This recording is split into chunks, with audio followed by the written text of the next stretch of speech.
Baik, Assalamualaikum warahmatullahi wabarakatuh. Perkenalkan, nama saya Asep Rahmat Hidayat, kelas H1 Manajemen. Di sini saya akan memenuhi tugas ETS Manajemen Sumber Daya Manusia. Di sini saya akan menjelaskan perihal mengelola kinerja sumber daya manusia. Pengertian manajemen kinerja secara umum, manajemen kinerja merupakan suatu upaya komunikasi yang dilakukan secara berkelanjutan antara karyawan dengan atasan dengan tujuan untuk mencapai tujuan utama sebuah perusahaan. Manajemen kinerja ini terdiri dari berbagai komponen, antara lain sebagai berikut. Yang pertama, membuat deskripsi kerja yang jelas dan disesuaikan dengan perencanaan perekrutan karyawan.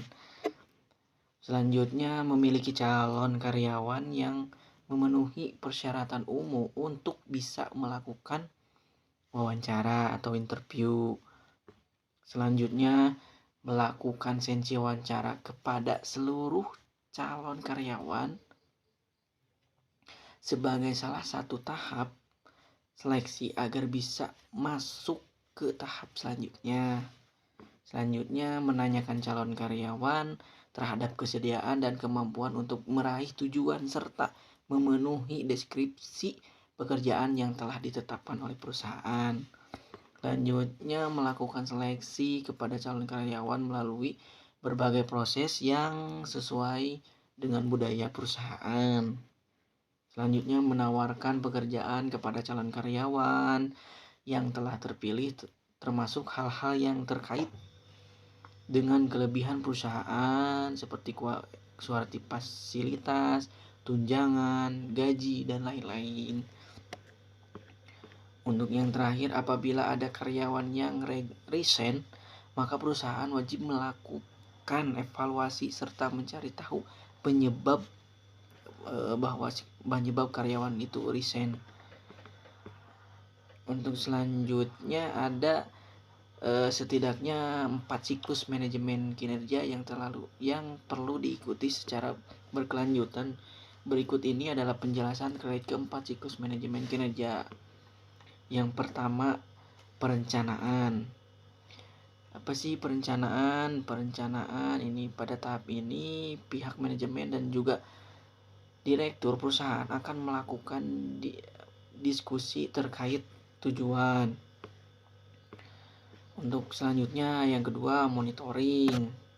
Yang ketiga, reviewing. Yang keempat, penghargaan. Adapun tujuan manajemen kinerja, ada beberapa tujuan manajemen kinerja, diantaranya satu, tujuan strategik. Yang kedua, tujuan administratif.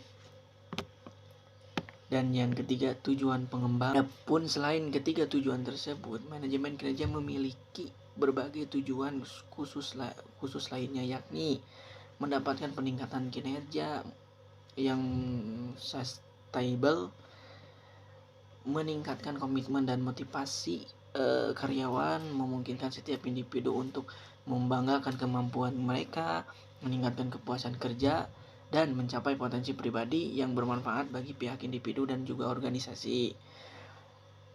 Ada juga daya dongkrak dengan tujuan membawa perubahan yang lebih sesuai dengan orientasi kinerja. Dan yang terakhir nih, manajemen dan karyawan harus membuat kesepakatan berkait dengan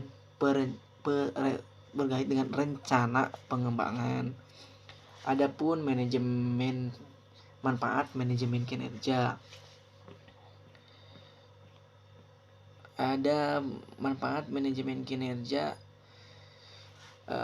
mengelola kinerja para karyawan maupun sistem dan juga menyelaraskan tujuan mereka dengan memfasilitasi penyampaian secara efektif dari tujuan strategis serta operasional. Sekian yang bisa saya sampaikan. Mohon maaf bila ada salah-salah kata.